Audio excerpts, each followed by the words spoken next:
Arsobispo sa Subo, ang presensya ni Archbishop Abet naghatag nato og paglaom. Amen. Amen. Nagpakita pod sa iyahang gugma alang kanato labi na sa pamilya nga apektado og usab kanatong tanan nga niya dinhi nagtrabaho. Ang Cebu Caritas, ang charitable arm sa Archdiocese of Cebu, pinaguluhan sa atong kalahuron nga Arsobispo, kanunay gid siya mopahinumdum kanato. Father Alex, kamo maoy mag-una gyud kanunay labi na sa paghatag og tabang, sa paghatag og pagtagad sa mga tao nga nagkinahanglan.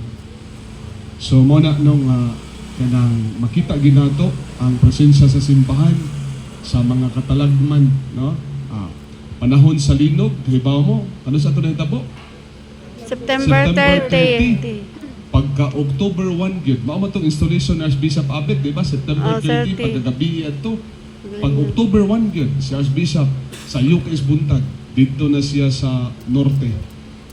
Wa pay mga sakinan nga nangadto kay nangahadlok pa man sila sa aftershock. Apan ang atong talahurong Arsobispo uban ni Father Addo, ilang Father Tulits, dito na muna nga grabe gid no ang ato bang kanabang makita na to ba ang kanang presensya gid sa ato ang simbahan. Muna nga kaniha samtang naminaw ko kanang sa mga pulong ni Archbishop naghatag gid nato og paglaom, naghatag gid nato kadasig.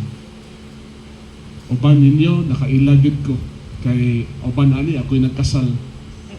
Gani ako'y nag-blessing aning dapita. Sa dihang na-assign pa ko sa Garing Konsolasyon. Muna nga maka-feel dit ko sa inyohang gibati karon. Og nami gamay nga hinabang nga ihatag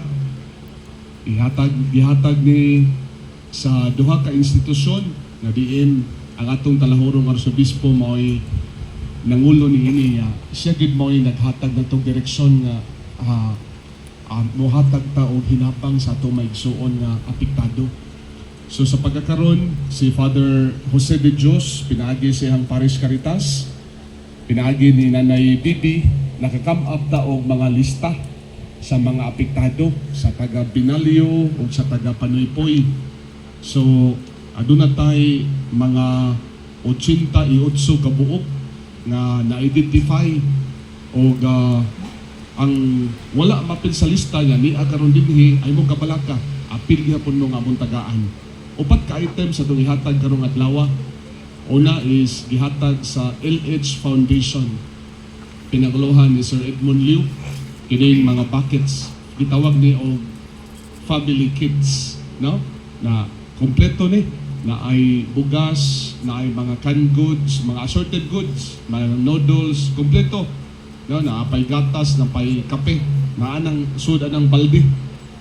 Gikan na siya sa LH Foundation. Gikan po sa Cebu Caritas, makadawat mo usa ka tray nga itlog, niya 25 kilos rice, pagsaka sako nga 25 kilos nga bugas, o usab kanang gitawag na itong bags of love na sud anang ato ang mga items. So upat ka items yung madawat. Kanya dili lang kay gutom dinhi ang atong paghatag og hinabang. Uban gihapon sa atong talahuron nga Arsobispo, naagid ako nga higayon nga makabalik mi dinhi or adto bakas parokya or asa bakahang dapita nga magather nato ang tanan nga mga pamilya sa mga namatyan, makahatag ta og bereavement fund, no?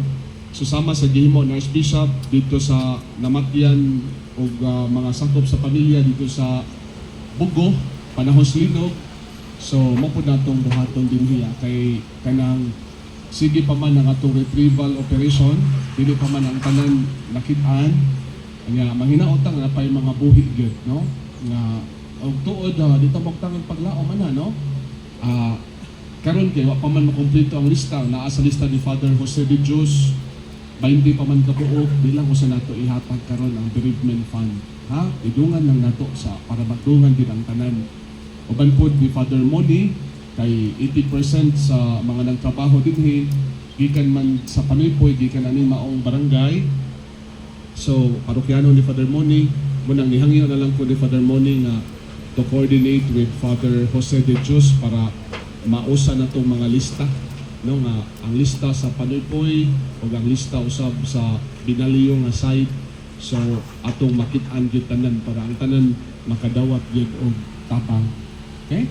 So, uban na to karon ang atong Paris Caritas staff, uban pod ang Cebu Caritas staff ug ang Paris Caritas nato nga mga volunteers coming from the San Pedro Calungsod Parish sa Pulang Bato. Sila mo'y mangulo sa paghatag aning ato ang mga tabang.